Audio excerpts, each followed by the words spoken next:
Bell जो आज लखीमपुर में किसानों को कुचलने के मुख्य आरोपी और केंद्रीय गृह राज्य मंत्री के बेटे आशीष मिश्रा को मिली।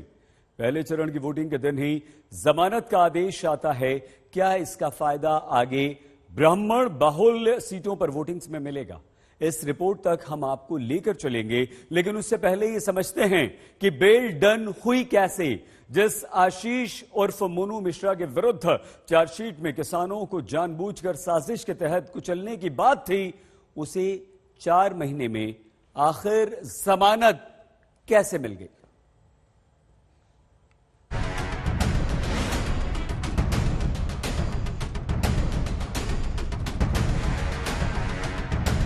मैं घटना जहां पर हुई है वहां पर नहीं था।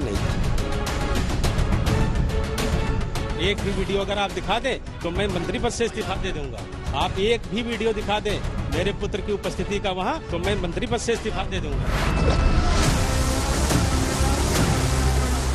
3 अक्टूबर को लखीमपुर में किसानों को थार से कुचलने के केस में जो बात गृह राज्य मंत्री कहते आ रहे थे, एक भी वीडियो अगर आप दिखा दें तो मैं मंत्री पद से इस्तीफा दे दूंगा। जो बात मुख्य आरोपी बेटा आशीष मिश्रा कहता आ रहा था कि आप स्पॉट पर थे? नहीं, बिल्कुल नहीं, मैं स्पॉट पर नहीं था। क्या उन्हीं दलीलों के आधार पर किसानों को कुचलने की घटना के 4 महीने में जेल से बाहर आने की जमानत मंत्री पुत्र को मिल गई? आज उस लड़के को जमानत मिली है। थोड़े ही दिनों में खुल के घूमेगा फिर से, जिसने आपको कुचल डाला। पूरे देश और दुनिया ने देखा कि किस तरीके से जीप से किसान कुचल दिए गए। ये कहावत है, सैया भय अब तो कोतवाल तो अब डर का है। किसानों को कुचलने के 3 महीने बाद बक्सा भर के 5000 पन्नों की चार्जशीट अदालत में सरकार की बनाई एसआईटी ने पेश की थी। एसआईटी ने लखीमपुर केस में विवेचना और सबूत इकट्ठा करके जहां अभियुक्त नंबर 1 पर केंद्र के गृह राज्य मंत्री के बेटे का नाम लिखकर चार्जशीट जमा की। क्या स्टील के इसी बक्से में भरकर जमा हुई चार्जशीट, जिसमें कहा गया किसानों को कुचलते वक्त आशीष मिश्रा मोनू घटना स्थल पर मौजूद था। जिस चार्जशीट में एसआईटी ने लिखा था कि आशीष मिश्रा की रिवॉल्वर और राइफल से फायरिंग हुई, जिस चार्जशीट में लिखा था कि जान से मारने की नीयत से ही घटना को अंजाम दिया गया, आखिर सरकारी जांच टीम की वही चार्जशीट कैसे अदालत में कमजोर पड़ गई? जो उत्तर प्रदेश चुनाव के पहले चरण के मतदान के दिन खबर आई कि जेल के फाटक खुलेंगे, लखीमपुर के मोनू भैया जमानत पर छूटेंगे, इस बात को समझने के लिए आज तक संवाददाता संतोष कुमार हाईकोर्ट में आरोपी आशीष मिश्रा के वकील सलिल श्रीवास्तव के पास पहुंचते हैं। वकील सलिल श्रीवास्तव की बात आप सुनिएगा। 192 इंडिपेंडेंट पर्सन्स जो कि दंगल में मौजूद थे, उन लोगों ने इस बात का एफिडेविट दिया कि at that point of time कि from morning to evening he was present in dangal ceremony and at the place of occurrence he was not present. 2015 की चार्जशीट दाखिल की। हम ये कह रहे हैं कि गन्ने के खेत थे, तो जो नक्शा नजरी एसआईटी ने या पुलिस ने फाइल किया, इन्वेस्टिगेटिव एजेंसी ने फाइल किया, उसमें वहां पे गन्ना खेत है ही नहीं। एफआईआर में उन्होंने ये कहा कि आशीष मिश्रा ने फायर आर्म वेपन यूज किया।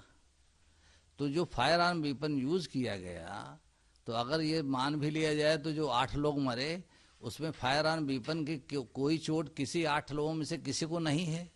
हरिओम मिश्रा ड्राइवर था, वो गाड़ी चला रहा था, तो ये भी पॉसिबिलिटी हो सकती है कि उसके हेड इंजरी इन लोगों ने काज की, किसानों ने, जिसके परसुएंस में मतलब वो मेंटली डिस्टर्ब हो गया हो या मेंटल इक्विलिब्रियम उसका खो गया हो, या उसने अपनी जान बचाने के लिए भागा हो, तो ये एक्सीडेंट हो गया, लोग मर गए।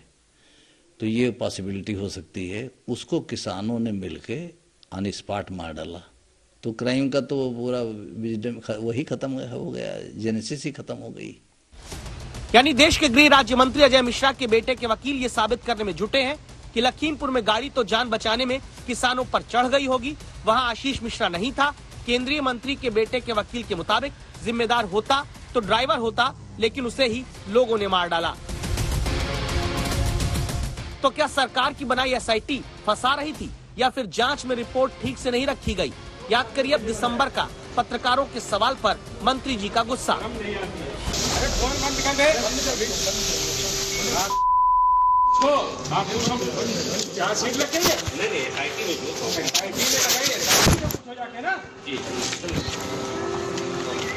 ऐसे यही हमारे मीडिया वाले हैं ना, एक निर्दोष आदमी के लिए बनाया, शर्म नहीं आती है। पहले चरण के चुनाव से पहले इंटरव्यू में प्रधानमंत्री तक ने लखीमपुर केस में पहली बार बयान दिया। कहा था कि सब कुछ पारदर्शिता से हो रहा है। सुप्रीम कोर्ट जो कमेटी बनाना चाहती थी, राज्य सरकार ने सहमति दी। सुप्रीम कोर्ट जिस जज के नेतृत्व में तपास करना चाहती थी, राज्य सरकार ने सहमति दी। राज्य सरकार ट्रांसपेरेंसी से काम कर रही है, तभी तो सुप्रीम कोर्ट की इच्छा के अनुसार सारे निर्णय करती है। अब चुनाव में जब 6 चरण बाकी हैं और जमानत पाने के बाद आरोपी नंबर 1 मोनू मिश्रा के चरण जेल से बाहर आने वाले हैं, तो सवाल विपक्ष पारदर्शिता पर ही उठाता है। आशीष, मुझे लगता है सरकार ने जो पैरवी करके जो सजा दिलाने का काम करना चाहिए था वो नहीं किया।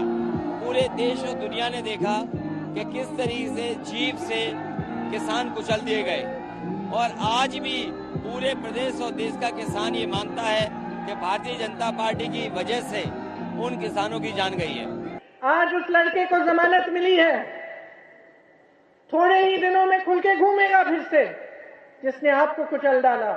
इस सरकार ने किसको बचाया? उन किसानों के परिवारों को बचाया? उनकी जो पुलिस थी, प्रशासन थी, कहाँ थी वो जब उनको कुचला? कहीं नहीं थी। ये कहावत है, सैया भय अब तो कोतवाल तो अब डर काहे का।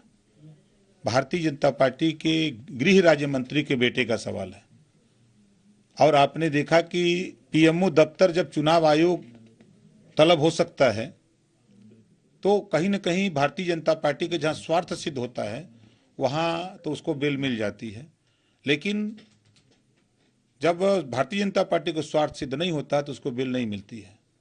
आशीष मिश्रा को जमानत देते हुए कहा गया है कि वो गवाहों को डराएंगे नहीं, सबूतों से छेड़छाड़ नहीं करेंगे। अदालत ने शर्त रखी है, बिना अनुमति के राज्य नहीं छोड़ेंगे। लेकिन जब लखीमपुर केस का मुख्य आरोपी आशीष मिश्रा बाहर आएगा, तो क्या चुनाव प्रचार में भी जाएगा, या फिर बेल से बाहर आना ही राजनीति में अभी प्रचार के लिए काफी है? संतोष कुमार, लखनऊ, आज तक।